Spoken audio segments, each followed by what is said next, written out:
עכשיו זה מתחיל. הוא מקליט עכשיו. אוקיי. טוב. אני להגיד לה שאם היה לה קאמרה, אז היינו כבר... לא, יש לכם מלדות ככה. לא. גם הוא. לא, זה מיקרופון. חבל. Si ustedes quieren, pueden poner la cámara para que los vea.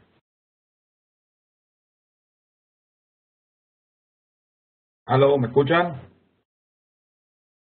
Ok. Elizabeth, si quieres puedes poner la cámara.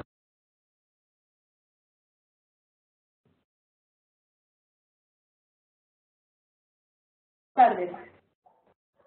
Si quieres poner la cámara, si te veo mejor. Ok, perfecto.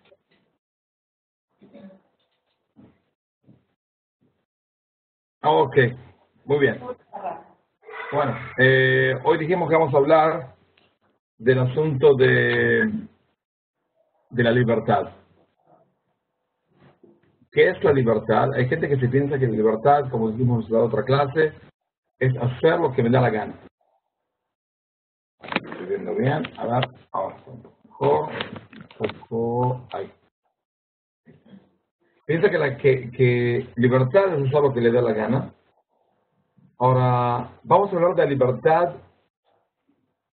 El primer pueblo que está atestiguado, de cierta manera, que consiguió su libertad es el pueblo de Israel a la salida de Egipto. Ahora, cuando el pueblo salió de Egipto, hay que entender cómo vino el asunto. Al principio el pueblo de Israel, la familia de Jacob bajó a Egipto cuando el vice faraón, que viene a ser Yosef, era el que los acomodaba, los que le daba la posibilidad de vivir en Egipto de manera bastante holgada. Y ¿qué es lo que hicieron? Trajeron muchísimos hijos. Preocupados de casarse, tenían muchísimos hijos, esposas y demás, hijos. El asunto es que en cierto momento, históricamente, estamos hablando de la segunda dinastía de Egipto, segunda dinastía. En la tercera dinastía de Egipto viene a ser otra dinastía. Decidieron de que, bueno, como está escrito en la Torá, vino un nuevo faraón, que no conocía a Yosef, le importaba un pepino de Yosef, y todo lo que hizo Yosef a favor del pueblo de Egipto. Entonces él decidió de que, bueno, hay un problema, esta gente que vino de Canaán, hay cada vez más y trabajan, se sienten bien, todo bien, pero puede haber una amenaza de que en cierto momento puede llegar una especie de ola de invasión de la tierra de Canaán, y ellos se van a sumar a los que nos van a conquistar y nos van a echar de la tierra de Egipto, van a conquistar la tierra de Egipto. Entonces decidieron hacer una especie de proceso de esclavitud, pero a través primero de impuestos. Es decir, primero impuestos, después otro impuesto, después un poco más. Es decir, siempre no empezaron del principio con una esclavitud, sino una especie de tarea impositiva, en el cual cada vez iba sumando más y más tareas, más y más impuestos, más y más obligaciones. El problema, y él es muy inteligente, ¿por qué lo hizo así? Porque si de un día al otro decidía esclavizar al pueblo de Egipto, por ahí va a venir gente de Egipto y le dice, pero ¿cómo lo haces? Es una especie de cosa injusta. Pero si de a poco, y aparte el pueblo de Israel se iba a una especie de renegar. Porque, ¿qué significa? Si éramos libres, ¿cómo necesita esclavos? El problema con el hombre, y ese problema con el pueblo de Israel, pero con todo ser humano, es que el ser humano se acostumbra a cualquier cosa. Es decir, se va acostumbrando. Es decir, trata de hacer algo, cuando se acostumbra se puede hacer otro esfuerzo más, se acostumbra después a hacer otro esfuerzo más, y así puede una persona vivir una vida de perros, pero sin saber que está viviendo una vida de perros, piensa de que eso es lo normal. Es decir, en el pueblo de Israel había bisabuelos que podían contar de que en su tiempo éramos libres. El problema está que los bisnietos pensaban que el bisabuelo estaba un poco desubicado, un poco loco, porque si eso es lo que vemos ahora, que es únicamente trabajo, esclavitud, mucho trabajo, mucha esclavitud, mucha opresión, debe ser que así es nuestra vida y debe ser de que así tiene que ser. Es decir, una persona se acostumbra a cada cosa. Es decir, hay lugares en el mundo en el cual yo pongo un asno que tiene una fuerza física muy fuerte, lo pongo ahí donde vive y se muere. Pero un hombre no se acostumbra. Es decir, el hombre es más fuerte que la mayoría de los animales del mundo. Es decir, se va acostumbrando y al final piensa de que es lo más normal del mundo. Y así pasó con el pueblo de Israel, pero es una cosa totalmente humana y sabida, de que uno se va acostumbrando a cada cosa, se va acostumbrando a los golpes, se va acostumbrando a la opresión, se va acostumbrando a la desvergüenza, a la falta de derechos. Cuando el pueblo de Israel se empezó a redimir, no cuando vino Moisés y empezó con los milagros. El pueblo de Israel se empezó a redimir cuando sintió que le dolía. Es decir, si una persona siente de que es normal, vamos a decir que en un país toda la gente es ciega de un ojo.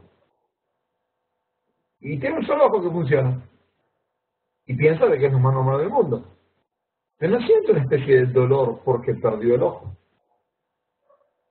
Y sigue viviendo y está muy contento de la vida. ¿Cuándo una persona puede llegar a cambiar? Cuando entiende de que lo normal es tener dos ojos que funcionan. Y si tengo un ojo, es un sufrimiento. Siento que estoy perdiendo algo. Así el pueblo de Israel, mientras seguía esclavo y pensaba que la esclavitud era lo más normal. Buenas tardes, Eric, ¿me escuchas? Eric.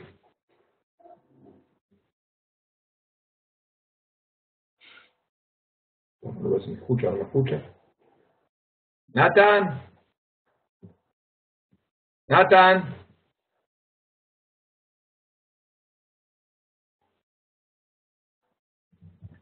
Eric, ¿me estás escuchando? Esposo de Jaden, no tengo sonido cero. Anida. לא, אין לו מיקרופון, אז הוא לא יתחבר. לא, אריק לא יתחבר. תכתוב לו כאן בצ'אט, שנייה. בוא נבחר אותו. איפה אריק? תכתוב לו כאן, אתה חייב להתחבר לאודיו. לא, שנייה. כן, תכתוב.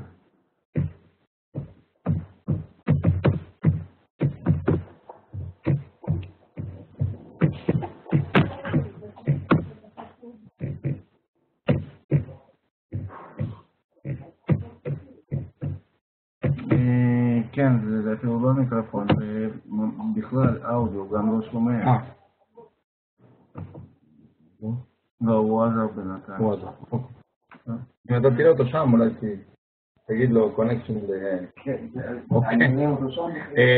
טוב, puedes ponerlo, סליחה, נתן. תחזיר אותי למצב קודם שראיתי את עצמי ואת החבר'ה. Ok. Bueno, seguimos. Entonces la liberación de una persona. Ok. La liberación de una persona empieza cuando una persona se siente de que la situación no es normal. Si una persona cuando se cura de una enfermedad, cuando entiende de que está enfermo, si una persona piensa de que es lo más normal es tener 39 grados de fiebre, está totalmente caído en la cama y piensa de que, bueno, es lo normal, no se va a curar nunca, porque no va a buscar cómo curarse.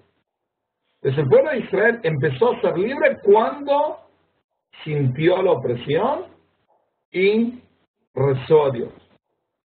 Es decir, el rezo a Dios, el grito a Dios fue una especie de pedido de un cambio de las situaciones. Yo quiero cambiar la situación, no puedo seguir así. No puede ser de que ese es el mundo. No es que vieron a los egipcios cómo vivían una vida de luz, una vida normal, y se vieron a ellos trabajando todo el día sin parar y dijeron, no, está mal. No. Tienen que entender que en la antigüedad que haya un pueblo que trabaje, un pueblo que nace para ser esclavo es totalmente normal. Eso no les molestaba.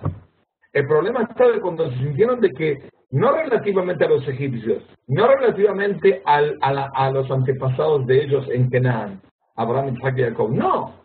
Relativamente a lo que un alma humana tiene que sentir en un cuerpo humano, estamos viviendo una vida. ממש סליחה, נעשה פאוזה, תלך לשם. תשב שם אותו דבר, מצטער. Vuelvo en otra computadora.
עכשיו.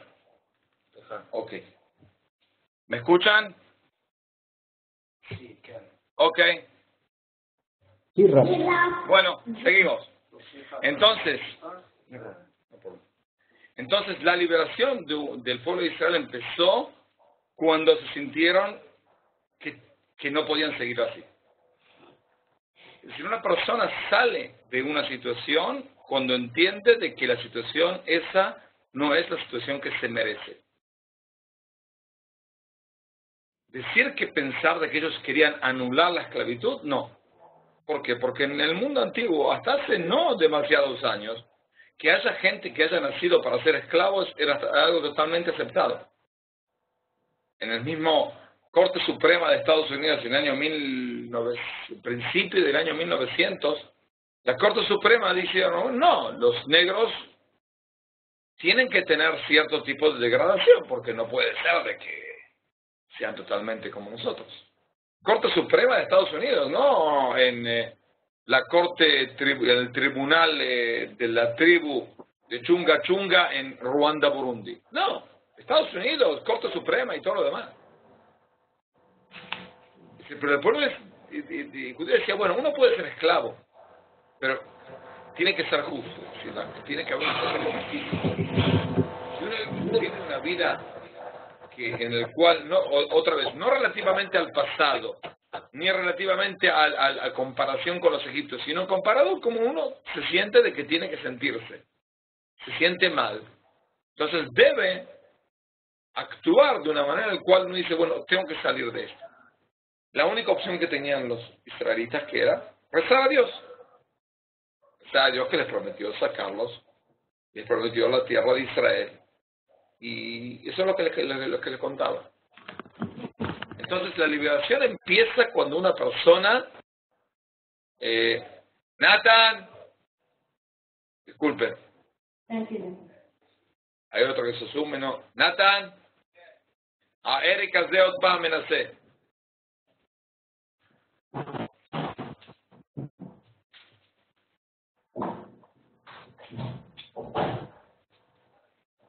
בסדר, אבל תכתוב, יענו זה אריק והוא או היא צריך להתחבר לאודיו. ¿Cómo? No, otra.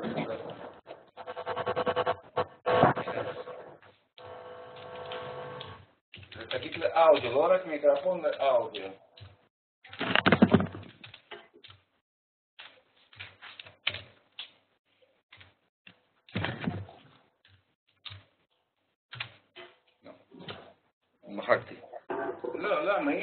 הנה, כתבת. אוקיי. וזה נשלח? כן. אוקיי. שאלה אם הוא או היא רואים את הצ'אט. זו פה שאלה אחרת, אני לא יכול... אוקיי. Todo, seguimos. Entonces, cuando el pueblo judío, cuando el pueblo israelita pensó, vio, de que no podía, era una situación totalmente insoportable, decidió hacer lo único que tenía, que era rezar a Dios. En el momento en el cual uno reza a Dios, uno tiene que pensar qué es lo que puede hacer él para cambiar. Pero el pueblo de Israel estaba tan degradado, tan oprimido, que no pensaba que él podía hacer. Y la verdad, por ahí no tenía nada que hacer. Entonces Dios decidió mandar a su profeta, mandar a Moisés, para sacarlo. Ahora, nosotros conmemoramos la festividad de Pesach. En la Torah está escrito que hay dos cosas que por lo cual tienen que conmemorarse. Primero, para acordarse los milagros de la salida de Egipto. Segundo, para recordar cómo Dios hizo sufrir a los egipcios. Ahora, entiendo de que uno tiene que acordarse de los milagros de Dios, entiendo. Pero ¿por qué hace falta acordarse de que Dios hizo sufrir al pueblo de Egipto? ¿Qué gano yo acordándome de eso? ¿Qué me aporta? ¿Para qué? Esto es el siguiente, de que el versículo dice así, Oev Tov V'Shonara. Uno tiene que amar el bien y odiar el mal. Una persona puede estar toda la vida haciendo el bien y trabajando a Dios, pero no es lo ejemplar. Lo ejemplar viene a ser cuando uno entiende de que, cuando uno entiende, un segundo, desde maestro, no, porque tú, you are not house of this man. Ok, entonces, lo esencial es cuando uno entiende de que tiene nada más que querer hacer el bien o querer el bien, sino también odiar el mal. El odio al mal, y en el sentido de la festividad de Pesach, viene a ser el odio a lo que representa Egipto. No a Egipto como cualquier persona de Egipto. Una persona de Egipto es una persona, es un ser humano. Sino lo que representaba, la opresión, hacer un hombre, convertir a todo un pueblo en números. Que la vida humana no vale nada. De que si el faraón estaba enfermo y necesitaba sangre, entonces mataban a niños hebreos para lavarse con la sangre de niños. Esa barrabasada, esa cosa terrible, hay que odiarla. Por eso es muy importante acordarse de que Dios nos pide que no nada más nos acordamos de la bondad de Dios, sino nos acordamos también del odio que tiene que tener cada persona al que hace el mal. Al mal como ente y al que hace el mal. El problema en la época moderna, y especialmente desde el invento de la psicoanálisis de Freud y demás, es que está una especie el ser humano trata de entender al otro y entender al mal. Es decir, uno ve una persona que es mala, que se comporta mal.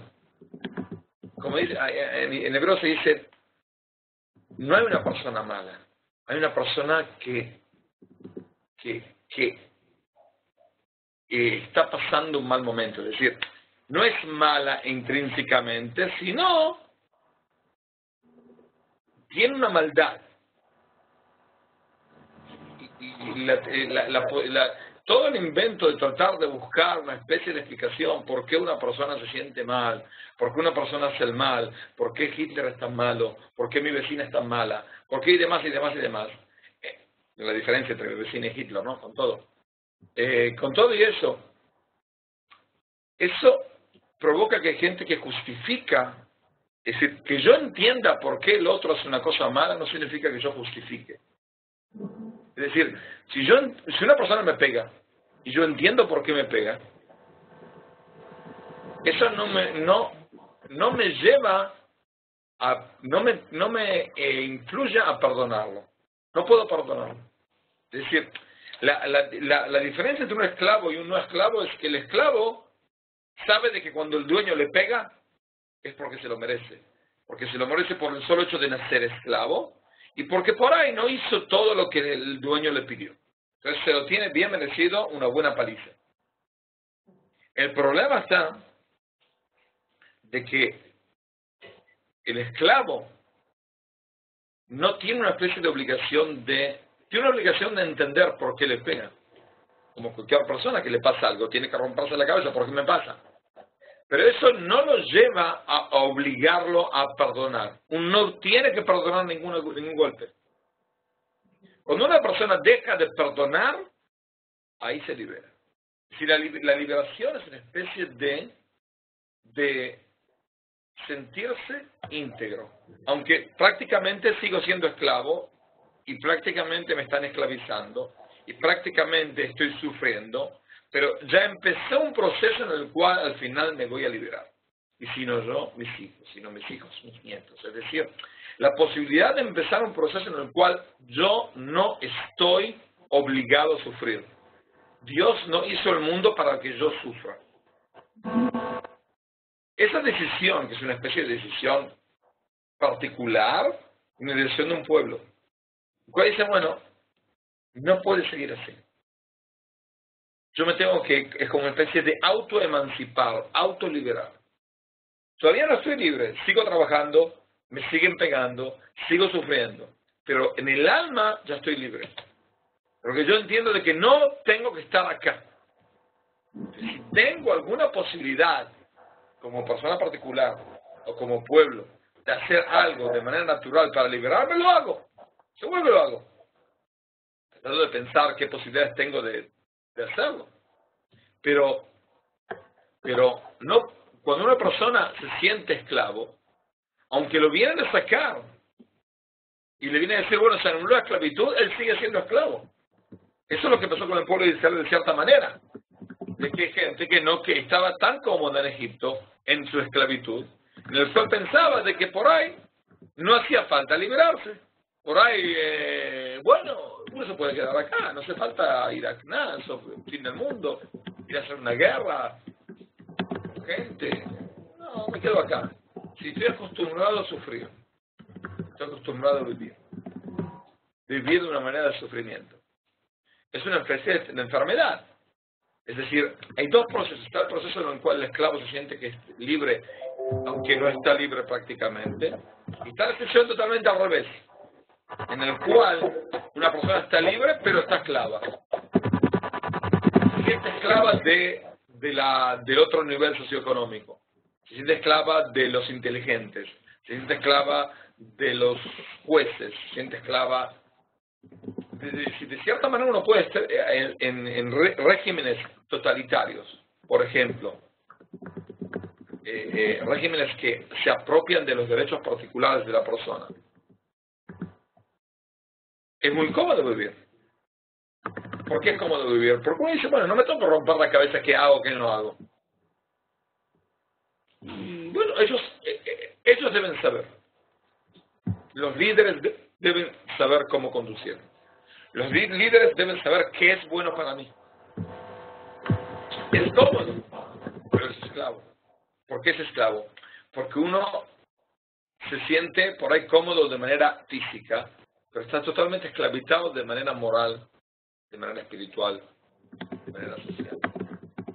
Él decide para mí qué es el buen comportamiento mío, qué es lo que debo estudiar, en qué debo trabajar, en qué debo hacer, y demás, y demás, y demás. Ahora, ¿entendido hasta ahora? ¿Se ha entendido? Sí. No te escucho, Elizabeth. Tienes el micrófono apagado. En el cristianismo se enseña que uno debe poner la otra ¿Qué mejilla. dijiste? En el cristianismo, ¿me escuchas? Sí, te escucho. En el cristianismo se enseña que uno debe poner la otra mejilla, o sea, que uno debe aguantar y aguantar, pero entiendo que precisamente el ser libres es poder reconocer una situación que no es sana y optar por cambiar o por salir de eso, y también reconocer que eso no era bueno. ¿Sí? Sí, es decir, uno tiene que odiar el mal. Uno no tiene ningún permiso de que lo basuree, ningún permiso de ser un trapo de piso, ningún permiso de estar humillado. Una persona, quiere decir, cualquier persona, desarrollada o no, de tal pueblo o tal otro, es un alma, un pedazo de Dios en este mundo. Entonces, ¿cómo tiene una persona una especie de posibilidad de humillarse hasta tal punto en el cual uno se siente una especie de degradación, buscar cómo degradarse? Es una especie, la verdad que no entiendo, es una especie de, ¿cómo se dice? Es una especie de enfermedad.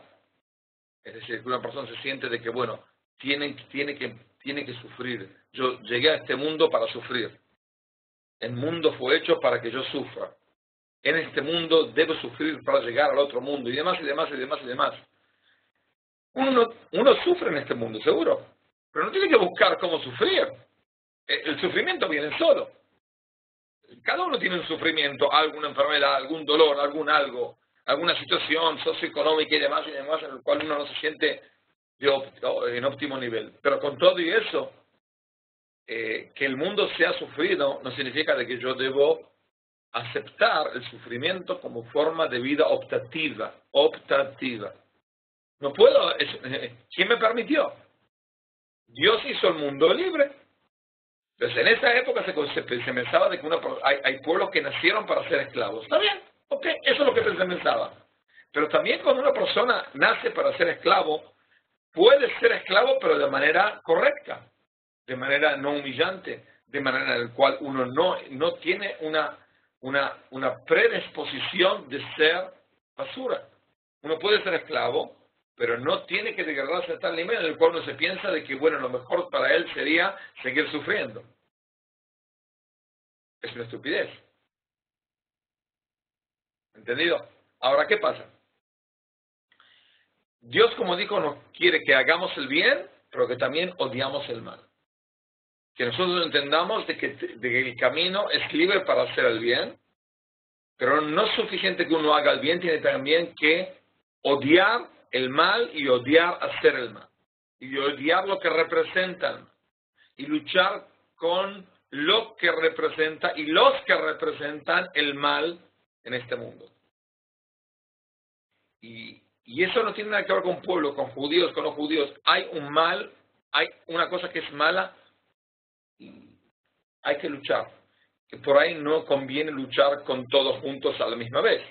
Hay que pensar cómo luchar, hay que pensar cómo discutir. Por ahí la lucha es discutir, pero la lucha es escribir un libro. Pero no hace falta para luchar hacer una manifestación.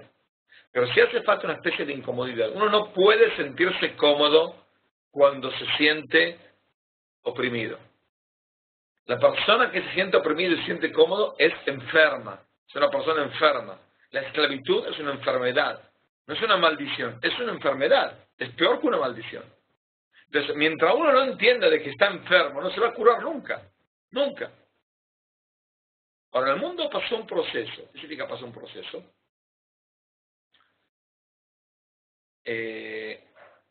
Dijimos ya hace unos cuantas clases de que en el pueblo judío la esclavitud era muy lo que se llama, ¿cómo se dice? Dietética, light. Es decir, uno compraba un esclavo, como dijeron nuestros sabios, uno se compra un esclavo y se compra un dueño. Viene junto. ¿Por qué? Porque uno tiene que darle la mejor cama y tiene que darle la mejor comida, la que tiene, y demás, y demás, y demás. Por eso el pueblo judío nunca tuvo demasiados esclavos. Cuando tuvieron, y aparte, el esclavo si yo compro un esclavo mañana, hoy en día no hay mercado de esclavos, es decir, sí, se venden, los árabes, en varios lugares se venden prostitutas y son esclavas, esclavas sexuales. Pero vamos a decir de manera general, hoy, hace 2000 años, llegaba a un mercado en Roma que estaba lleno de prisioneros de guerra y me compraba un esclavo. Al ser judío yo y comprar un esclavo, necesito que en 12 meses esa persona decida aceptar cumplir con las mitzvot de Noah. No, más, no cumplir con las mitzvot de Noah, convertirse a ser esclavo. Casi cumplir con preceptos como una mujer judía. Casi. Y si no lo acepta, ¿qué hago? Lo tengo que liberar. Si no, lo puedo obligar, no lo puedo pegar, no lo puedo maltratar. Si usted quiere seguir siendo idólatra, sigue siendo idólatra, pero yo no lo puedo soportar en mi casa. Tengo que venderlo y sacármelo de encima. Ahora, conté de que cuando empezó el Imperio Romano a conquistar ciertas partes del Oriente, Turquía y demás, se interesaron por el pueblo de Israel, porque es un pueblo medio raro. Es decir, no tiene ídolos y demás, y demás, y demás. Y entonces mandaron una especie de diputado, que era una persona muy inteligente, a investigar la teología, la cultura, la sociedad hebrea en el Segundo Templo. Y en el informe que él presentó al Senado romano, ¿qué es lo que dice? Dice muchísimas cosas muy interesantes, pero una de las cosas más interesantes es que él dice de que los hebreos, el Estado hebreo en Judea es un peligro total para el Imperio Romano. ¿Por qué? Porque casi no tienen esclavos. Es decir, Roma estaba basada en tener muchísimos esclavos. Cualquier romano tenía esclavos, y muchísimos, porque había muchos prisioneros de guerra. Hasta tanto de que el precio de un esclavo en Roma era el precio de un pan. Un pan salía más que un esclavo. Entonces se sentía como una especie de amenaza. ¿Qué significa? Es una especie de cultura, una especie de país, económicamente está más o menos bien, se preparan y todo, y viven bien, pero no tienen esclavos. Es una barrabasada. No puede ser. Es una vergüenza. Y es porque en serio el judaísmo no piensa de que una persona nació para ser esclavo. Un esclavo tiene que elevarse de a poco. Por ahí no en una semana. Pero sí hay que llevar al esclavo una especie de elevación espiritual, práctica, y también hay ciertas situaciones en las cuales se obliga al dueño a liberarlo. Es decir, el juzgado obliga al dueño a liberar al esclavo.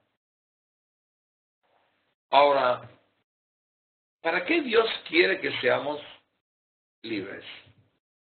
¿Qué gana Dios cuando nosotros somos libres? Cuando todo ser humano es libre. Lo que gana Dios es que la persona cumpla con su misión. ¿Cuál es la misión de cualquier ser humano? No la misión. ¿Cuál es la posibilidad de cualquier ser humano que tiene un IQ más o menos normal? No un genio. Es que cualquier persona, cualquier ser humano, por el solo hecho de ser humano, tiene una posibilidad de hacer algo novedoso. Es decir, pensar y hacer algo novedoso. Es decir, una computadora, esta computadora de porquería que tengo acá abajo, seguro que sabe más que yo. Es decir, tiene más datos acumulados de que en el cerebro tengo, o por lo menos estoy consciente de lo que tengo. Pero con todo y eso, ¿qué es lo que yo puedo hacer y la computadora no va a poder hacer? Dar una clase en español. ¿Ok? Es decir, la computadora es muy inteligente y sabe muchísimo más que yo. Pero si ustedes escuchan una clase de una computadora, va a ser más aburrido que esta clase, si se pueden entender. Hasta tanto. Es totalmente aburrido hacer una clase de una computadora, porque la computadora no puede hacer algo novedoso. Si no puede cambiar algo. Puede acumular datos, puede escupir los datos de vuelta. Puede acumular datos y puede prepararlos en una especie de tabla. De acá para allá y demás y demás. ¿Está bien? Puede darnos datos, es muy importante, es muy usable. Pero que nadie piense de que tiene una especie de inteligencia que le provoca a la computadora de poder hacer algo novedoso. ¿Quién es el que puede hacer novedoso? El hombre. ¿Qué hombre puede hacer novedoso? ¿Cosas nuevas? el hombre libre.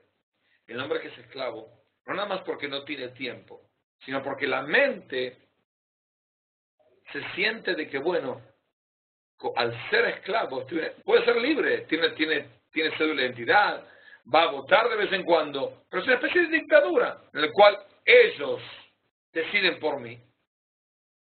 Esa persona nunca va a tener una posibilidad de hacer algo nuevo.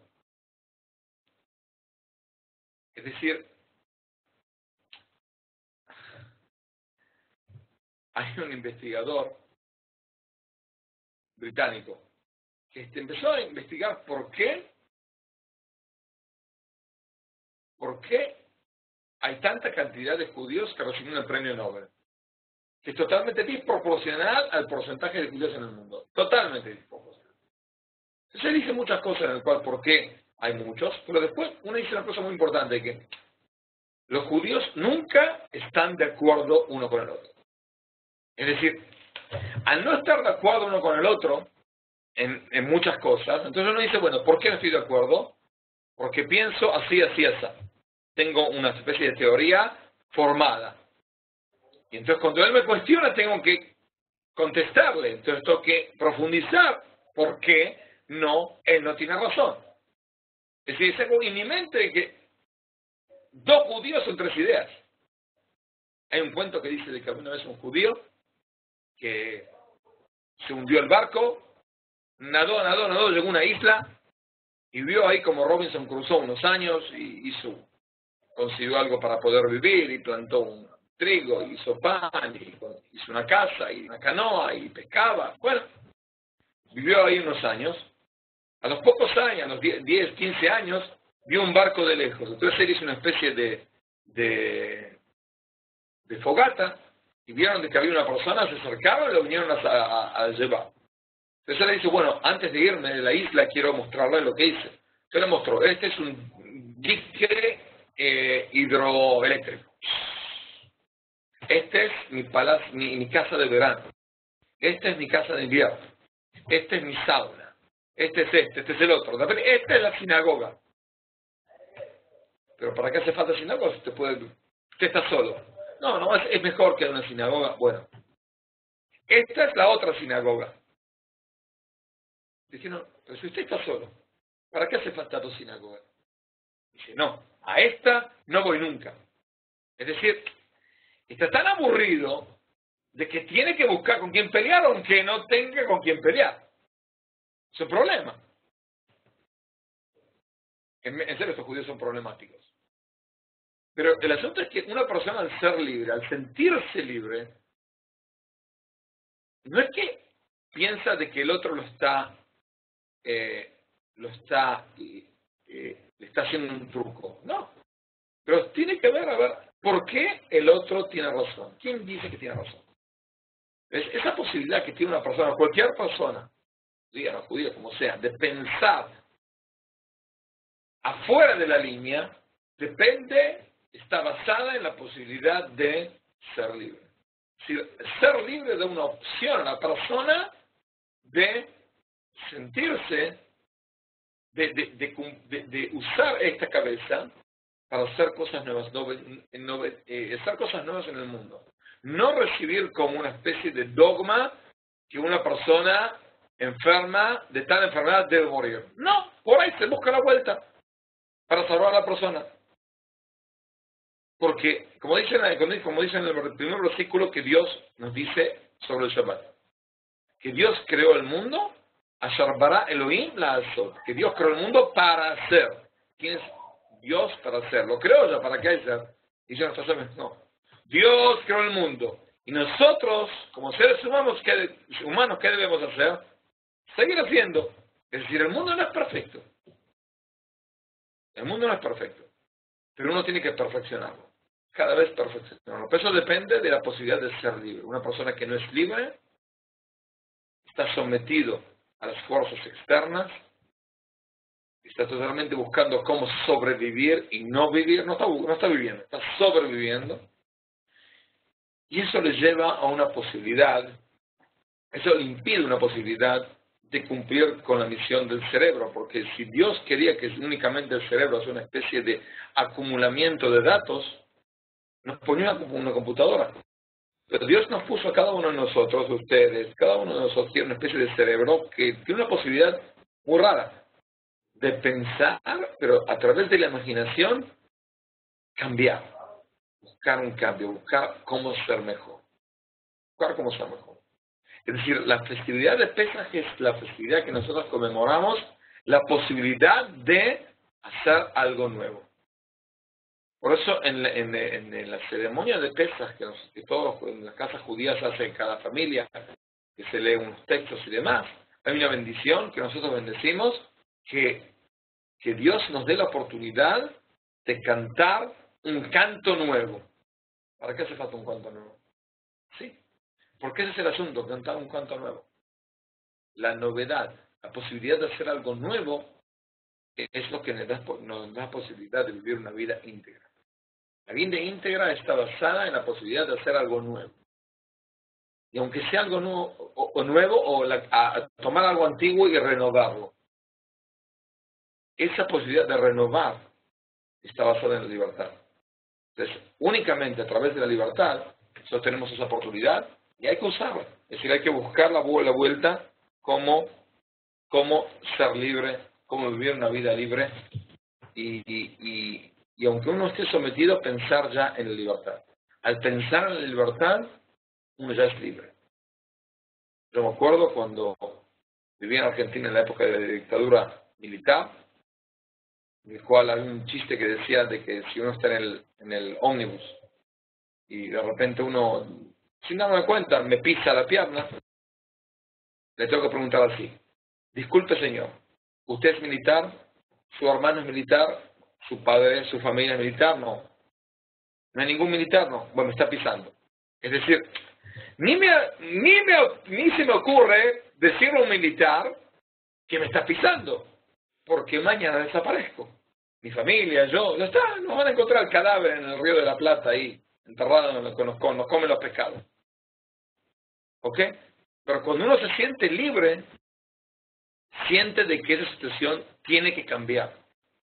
Sigue soportando, sigue sufriendo, pero entiende de que él no está acá, no está más. Él no se puede seguir así. Uno debe cambiar. El asunto de Pesaj es la posibilidad de cambiar. Cada uno de nosotros nació en un marco familiar, social, en un pueblo, en una raza y demás condiciones que nos condicionan nuestra vida. Pero la posibilidad de Pesaj es de salir, de cambiar. Sí, tengo condiciones que no me permiten ser el mejor futbolista del mundo. Sí, seguro. Pero tengo condiciones de ser no futbolista, pero ser algo del que sí puedo hacer algo, aportar algo a la humanidad. Y hágalo. No todo el mundo tiene que ser futbolista. Uno puede ser también un científico y curar el cáncer. Es un poquitito más importante que Messi y todo Barcelona y Real Madrid juntos. ¿Ok? Es decir, pero cada uno puede aportar algo. Puede vivir, puede criar a su familia mejor. Yo no puedo ser un gran científico, no tengo opción de ser un gran científico, un gran no. Pero ¿qué puedo ser? Un buen padre. Puedo ocuparme bien de mi familia. Puedo hacer el bien, mi vecindario. Puedo hacer alguna bondad al prójimo. Puedo llegar a hacer el bien a algún enfermo. Puedo llegar a tratar bien a mi esposa y a los que me rodean. Puedo respetar a la gente. Esas posibilidades que uno tiene de hacer es únicamente siendo libre. Al no ser libre uno está sobreviviendo. Entonces no tiene tiempo de nadie. No puede ocuparse de nadie. Está ocupándose de cómo hacer para seguir viviendo o seguir sobreviviendo mañana. ¿Entendido? Sí, Rap. Sí, Rap, muchas gracias. Eric, ¿entendiste? Eric está acá y no sé si me está escuchando. Espero que sí. ¿Micrófono? Eric. No sé si me escuchan. Como sea.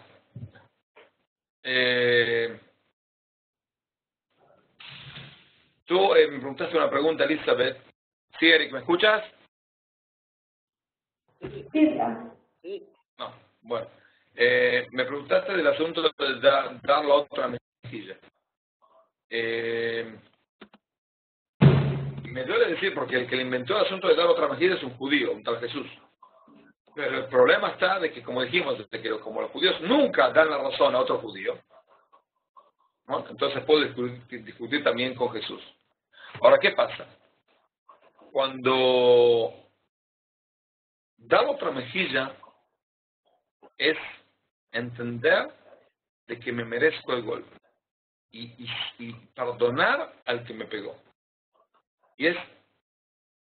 Y al decidir que yo soy un ser humano y él es un ser humano y no me corresponde recibir que me peguen, no puedo perdonar. Si le puedo entender al próximo, pero no puedo perdonar. No puedo perdonar ni a Hitler, ni puedo perdonar a una persona que me falta respeto. No puedo. No es que no puedo porque estoy imposibilitado, no. Porque Dios me dice, usted no puede perdonar. El Maimónides, en su magnífico libro, dice de que cuando una persona que él conoce le hace una cosa mala, ¿qué es lo que debe hacer? ¿Qué es lo que debe hacer? Debe decirle, mira, hace tantos y tantos días me hiciste algo malo. Y la verdad, no entiendo por qué me lo hiciste. Es decir, no cuidar el rencor y decir, bueno, lo odio y esto y lo otro, empezar a pensar cómo me vengo. No, decirle. Y está prohibido, según la Torá, guardar rencor. No tiene que decirlo. Al decirlo, uno como que se libera del odio, se libera de la ira, se libera del pensamiento de la venganza que se puede vengar. Según la Torá, hay veces que hay que vengarse, pero en ciertas maneras y en ciertas circunstancias. Pero una persona no puede vivir pensando cómo vengarse del mundo.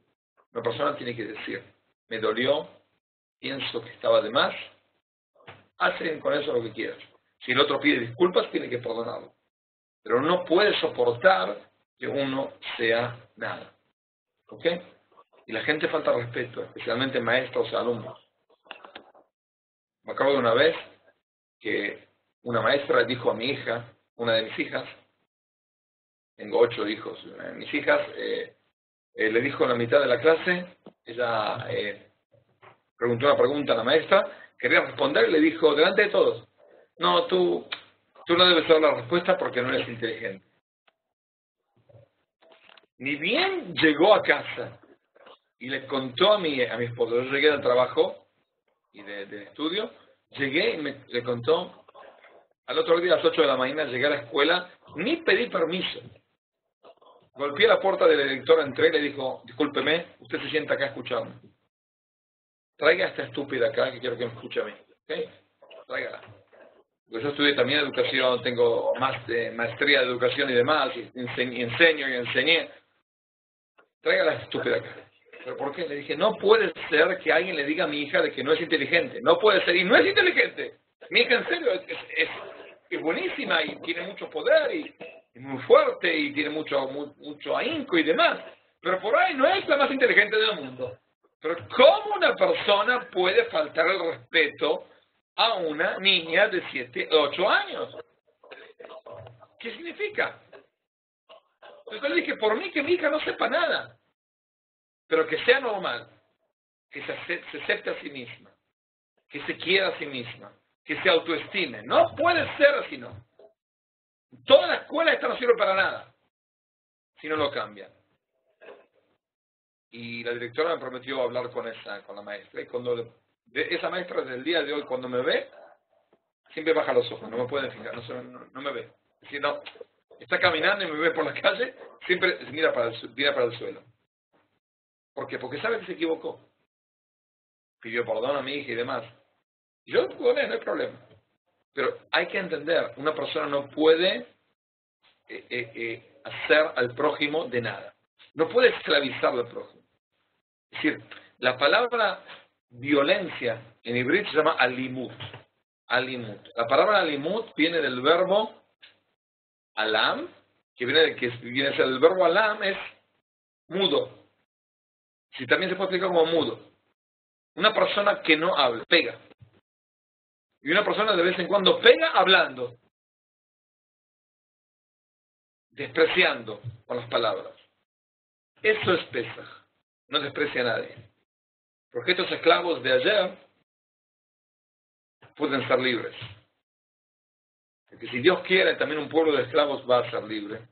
Y tú que eres esclavo puedes llegar a ser esclavos de otros pueblos distintos. ¿Entendido? Entonces, si Dios quiere, las fiestas, las festividades nos traen una oportunidad de renovar, de entender de que hay otro camino. Uno no se siente una especie de dogma, ¿cómo se dice?